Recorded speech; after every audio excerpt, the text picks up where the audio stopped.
היסטורי לדעתי ולשנות אותו. 3.5, נגעתי לנוראות במשך חודשים. כי אמרתי, the search for more money, מה, אני קניתי פה איזה 40 ספרים, הם הולכים עכשיו כאילו שאני אקנה את כולם מחדש, והשורה התחתונה היא, חברים, 3.5 הוא משחק יותר טוב. למה? 3.5, למה? בגלל שהם טרחו לקחת את הזמן לקבל את הפידבק וכל דבר רע שהם עשו, כל מספר שהם כתבו לא נכון, כל duration של קסם שהיה 4 שעות במקום 4 סיבובים, ואני לא קטנוני לגבי היעלמות הייסט וכל הבאפים, גרמו לכך שלא היה לך שום היגיון משחקי או לא משחקי לעשות משהו אחר. זה היה כל כך יעיל.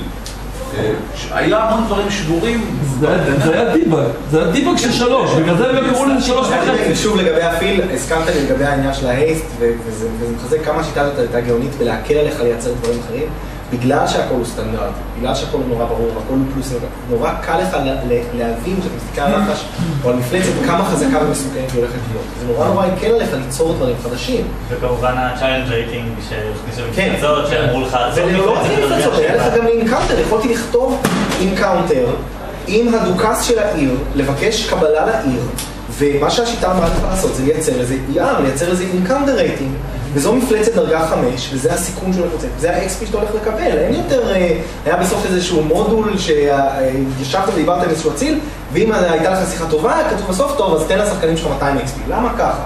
והיה רולפליי בונוס, ולקבל כסף על זהב, לקבל XP על זהב, כל משהו כאלה, לא היה את הדברים האלה יותר, היה לך רייטינג לכל דבר, רייטינג היה אותו דבר, סטנדרטי, כל הרוחב, בדיוק, וזה...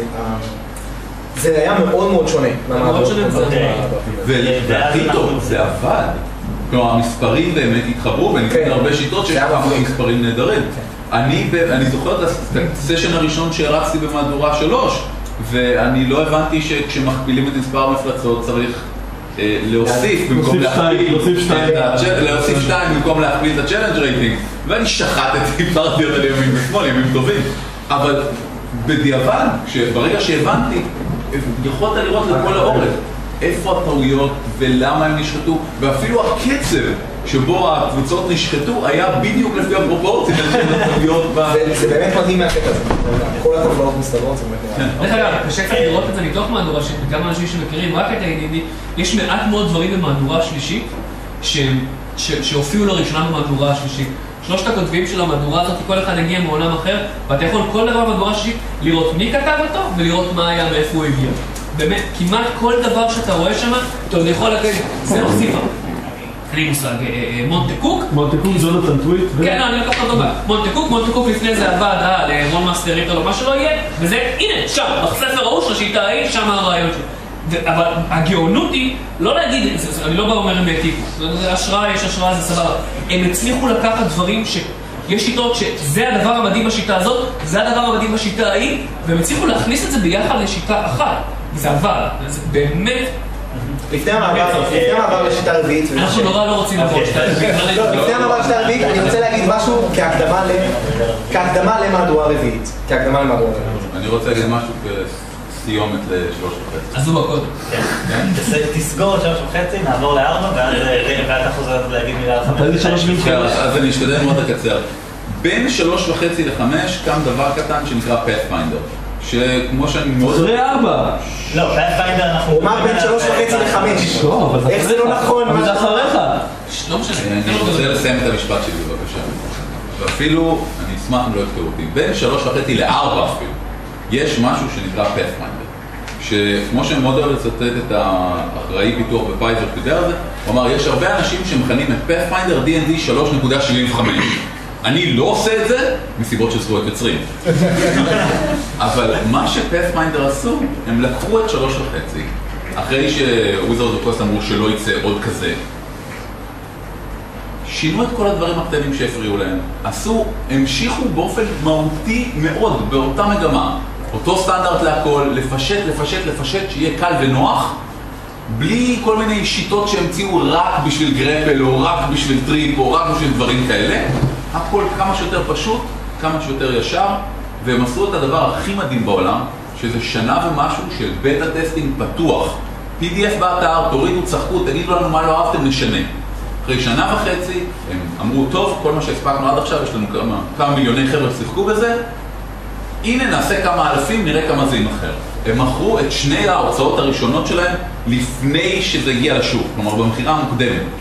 רק בגלל העובדה שהם טרחו לעשות כל הזמן זה של לבדוק מה עובד, מה לא עובד, ולעשות את הבטה טסטינג, שזה בדיוק מה שוויזרד אוף דה קוסט לא היו צריכים לעשות בין 3 ל-3.5 ולציין שפאת'פיינדר היה במשך תקופה, היה משחק נמכר יותר מדי. עכשיו, לתקן משהו, קודם כל הוא מוכר יותר אחרי שיצא רביעית, לא בתקופה הזאת. מה שהם עשו מדהים בנוסף, הם הוציאו בטה מודפסת, הם הראשונים שהוציאו ספר בטה, שאנשים, מה זה עכשיו לשלם $50 או $30 על ספר שהוא by definition הוא לא החוקים הסופיים, והם עשו את זה הצלחה פרופט. עכשיו... אבל הם היו, נכון, הם היו הראשונים. עכשיו הם הראשונים, פנטסי עושים את זה. מה שכן, הסיבה שהם עשו אבל, שהם החליטו לעשות את זה, הייתה שבניגוד למהדורה 3, על OGL של מהדורה 3, וויזרד אוף דה קוסט סגרו את הדרך, אנחנו עושים GSL, זה לא OGL, זה GSL, לאגבה, ואנחנו נשלח לכם, לא נשלח לכם, תסתדרו, נראה, אם נאהב אתכם, ניתן לכם, אם לא לכם. ופייזר החליטו, חבר'ה, אנחנו לא משחקים במשחק שלכם, אנחנו עושים את זה אצלנו. צריך לומר שפייזר לא הגיעו מהאוויר, פייזר היו החליטו פתאום קלטתי שאנחנו זורקים פשוט, לפני שנמשיך את כל המונחים האלה, ולאו דווקא כולם מכירים אותם. אז OGL זה Open Game License, וזה התחיל עם מהדורה שלישית, וזה אומר בגדול, תמציאו איזה עולם שאתם רוצים, איזה מפלצות שאתם רוצים, תעשו מה שאתם רוצים. אתם יכולים להשתמש בחוקים שלנו, רק תוסיפו איזה עמוד ותגידו, זה משתמש בחוקים של... מי המציא את זה? מי המציא את זה במקור? כי זה הגיע מקראת לקוד הפתוח, משחק התפקידים הראשון שעשה את זה היה פיוז'ן, משחק של הירו סיסטם והירו גיימס ואיך קוראים להם, מאורי ברח השם של סייברפאנק 2020. עשו שיטה שלקחה קצת מפה קצת פוסט שאתה ביחד, פיוז'ן שמו חוקים באתר, אמרו תכתבו מה שאתם רוצים לזה, רק תכתבו שזה שלנו, בסוף שימו זה דיסקליימר. לא הלך להם בשיט דרך אגב, אף אחד לא. אבל שים לב שוואטסי אמרו, אסור לכם לשים את הבייסיק רול של פלייטר קריאיישן אצלכם, זה הם עשו. כמו שאתה אמרת. שום דבר לא מקפיס בגדול דברים, עובדה שפאת'פיינדר, כן. רציתי להגיד כהקדמה לרביעית, שבעיניי אחד מהדברים שמאחדים את המשחקים שמשחקתי. אני שחקתי D&D, את הקופסאות, שחקתי D&D מהדורה 2 של העברית, ושחקתי מהדורה 3.5. ואני חושב שמה שאיחד, אחד מהדברים, אחד מהאלמנטים שהוא בעיניי מאפיין משחק D&D, זה שהשיטה בשום נקודה לא אמרה לך חייב להיות כאן רול. כשאתה כתבת דף דמות בקופסה האדומה, כתבת את השם של הדמות, יכולת לצייר אותה אם אתה רוצה, או לשים סמל, היו תכונות והחפצים וזהו. ונטייה, יפה, אני שמח שהעלית את זה. כי נטייה זה לכאורה אלמנט, זה לכאורה אלמנט משחקי, כי אומרים לך, בן אדם מרושע מתנהג ככה, בן אדם טוב מתנהג ככה. אבל בעוד שבהתחלה היה לא כל כך ברור מה זה בדיוק ולמה ליצורים רשעים וטובים יש שפה שהם משל עצמם, באה מהדורה 3, ב-AD&D הפכו את זה ל9 נטיות, וזה גם, זה היה איזשהו אלמנט, איזשהו פרירקוויזיט לדברים מסוימים. באה מהדורה 3 ואמרה, תקשיבו, אין איזה שום קשר למוסר, טוב זה מישור של אנרגיות חיוביות, שלילי זה מישור של אנרגיות שליליות, זה אנרגיות קוטביות כמו בחשמל, יצורים חיוביים משתמשים בזה, יצורים שליליים משתמשים בזה, וזהו. יש לזה כמובן איזשהו רקע מוסרי, אלה devils, אלה angels, אבל אין פה שום עניין של רול-פליי.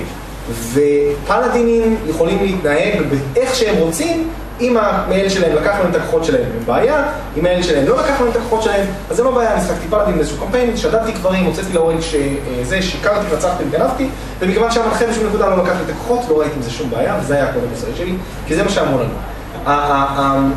ורולפליי אינהרנטי זה כן משהו שנמצא בשיטות אחרות, שבין אם זה בצורת דיסקריפטורים, שאתה מוסיף לדמות שלך, וזה חלק מהתכונות של הדמות, בין אם זה בדברים כמו World of Darkness או Iron Armies, יש ממש תכונות, למשל ב-Iron Armies יש range impulse או משהו כזה, יש משהו שקורה במשחק שמעורר אצל הדמות שלך זעם ומתבטא בגלגול. זאת אומרת, מצד אחד זה משהו שחייב לנבוע מרולפליי, אתה חייב לשחק את הדמות שלך מתעצבנת כמו משהו שהמנחה מתאר, מצד שני יש לזה השפעה פיזית של עכשיו משהו קורה לדמות שלך.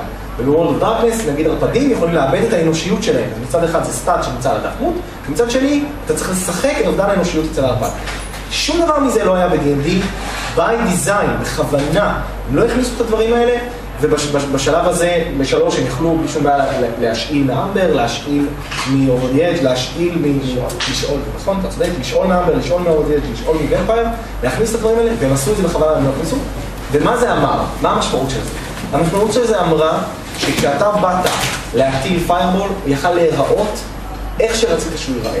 הוא יוכל לעשות מה שרצית שהוא יעשה. מבחינת הנזק, הוא עשה נזק. מבחינת הצבע של סליחה? אבל לא חייבים להיות מאש. כי היה את המתאר של האש. היה מתאר של אש.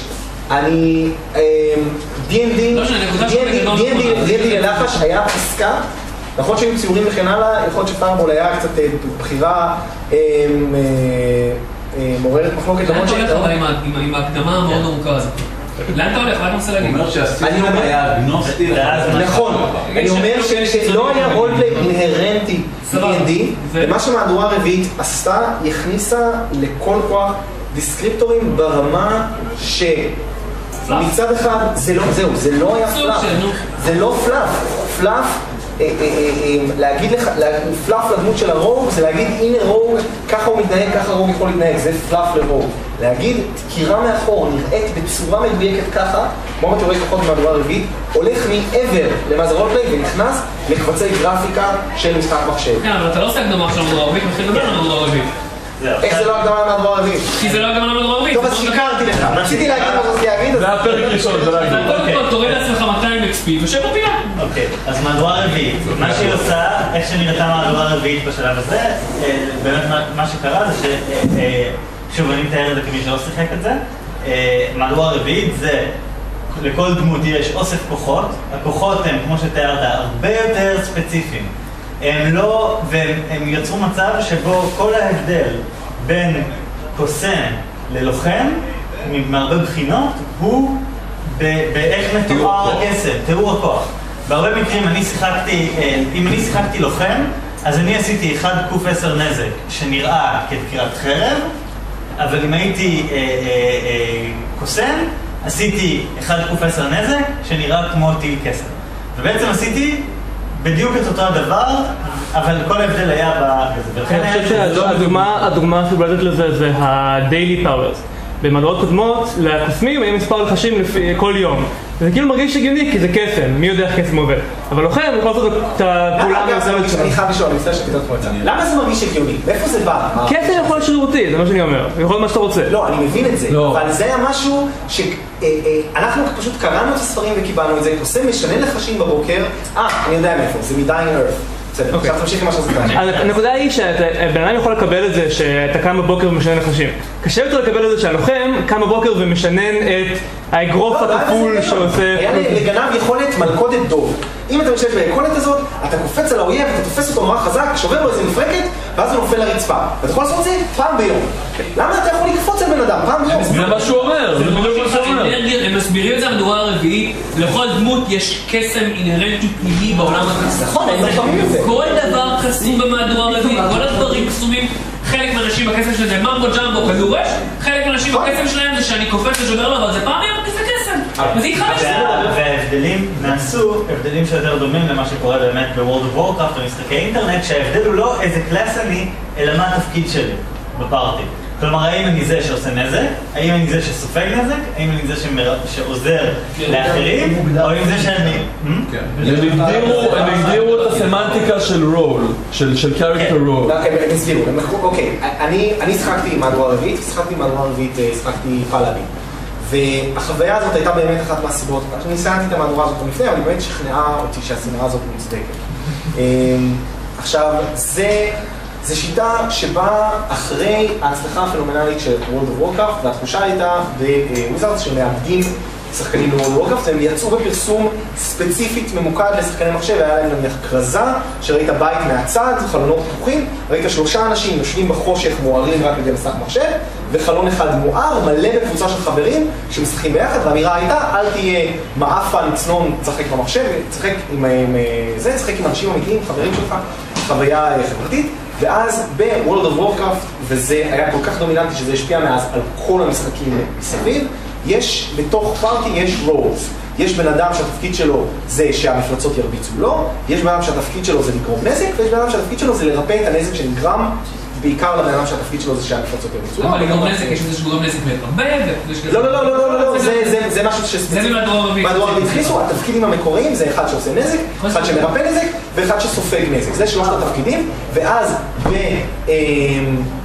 במהדורה הרביעית הם הרי מתחילים עם 4, לא עם 3, אז היה להם קצת בעיה, אז אמרו מה נעשה? אוקיי, אז יש לנו בן אדם שעושה נזק למטרה אחת, בן אדם שעושה נזק להרבה אנשים, בן אדם שנותן באפים, שמרפא ועוזר, ובן אדם שאמור לספוג את הנזק. עכשיו, הבעיה שלי הייתה הרבה פחות עם אמירה אחת לפני זה. הם באו מזה שבאמת החוויה של לוחם דרגה 20 הייתה חוויה מזעזעת.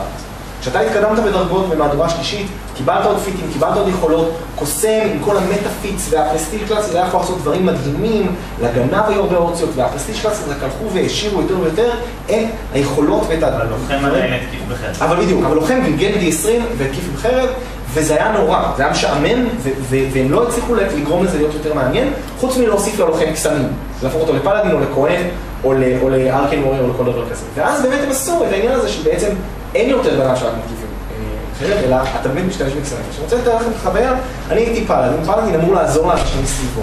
והיה לי כוח שהיה כוח, אני חושב שהוא היה הטוויל, השתמשתי בו די הרבה, אולי היה אינקאונטר, שבו הרבצתי למפלצת, ואז נתתי לאחד מהחברים שלי לאינסופי. +1 להגנה. ואני לא הצלחתי, עכשיו, אני משחק מגיל 9, זה היה לפני כמה שנים, זאת אומרת, אני בא אחרי 15, 16, 17, 18 שנה של משחק D&D. אני מורגל בלדמיין דברים, לא הצלחתי להבין איך האקט של להריץ עם הפטיש שלי למפלצת מגן על מישהו אחר ונותן לו +1 להגנה, אני פשוט לא הצלחתי לעשות את החיבור הזה. ולדעתי זה עבר מעבר לרולפליי, זה היה, עכשיו זה מאוד הגיוני, בגלל שכשאתה משחק World of Warcraft, אתה יורה כדור אש, והאקסטרה דמג' מייצר כאילו שילד על הבן אדם לידך, ואף אחד לא צריך לדמיין את זה, אתה רואה את האפקט בעיניים, אתה רואה את האורות הצבעוניים, אתה רואה את הבאף, אתה לא צריך לדמיין איך זה קורה. לא אכפת לך אם זה גני או לא, זה מטאגן, זה חלק מהמטאגן. נכון, בתוך המשחק אני לא הצלחתי להבין איך זה קורה, וזה... עכשיו, כשחקן, אתה נדרש, אתה אומר, אוקיי, אני לא יכול לא להשתמש ביכולת הזאת, כי אני צריך להשתמש ביכולת הזאת, אני צריך לעזור בזה שלי. אבל אני לא יודע מה זה אומר בתור רולפליי, וזה מה שהפך את המשחק הזה עוד יותר מהחוקי מובמנט שהיו מזעזעים ומחרידים בעיניי, באמת גרמו לי כבס, אף פעם ראיתי את המשחק הזה למשחק לוח. במשחק לוח שפשוט לשם הנוחות אין לו לוח, וגם זה כבר לא נכון, כי דוורבן פורג' עכשיו מייצרים לך טיילים על פני טיילים, ואתה פשוט יושב וזה משחק לוח. לא, הרבה אנשים מההתחלה היו עם גיימט ומיניאטורות. זאת אומרת, זה כתוב בחוקים, אתה סופר בריבועים, כי ריבועים אין בלוח. מהדורה 4 הייתה המקום הראשון שבמקום לדבר ביחידות מרחק, הם דיברו במשפטים. נכון. זה ההבדל, הם הפסיקו לדבר ביחידות מרחק. וזה מבחינתי לא, זה לא רק לא רולפליי, זה גם לא די, בגלל זה זה לא אני חושב די. יותר מעניין, שמהדורה 4 פתחה שאלה מאוד מאוד גדולה. האם אפשר לכל דבר פשוט לשים את הכותרת D&D כי החברה שמוצאת עליו שייך להתחלה? אני רוצה עכשיו לשאול שאלה למשתתפים כדי קצת איזה. אני רוצה 3 אנשים שיספרו לי את החוויה D&D הכי D&D שהייתה להם. מאיזה מהדורה? לא, אל תגידו ונראה אם אנחנו מסוגלים להנחש. מי מתנדב ראשון? אז הנה, קרן התנדבה. לא, היא רק שאלה איזה מהדורה, זה לא... היא התנדבה, אני שמעתי את המתנדבת. נכון, קרן. חוויה D&D הכי D&D שהייתה לה.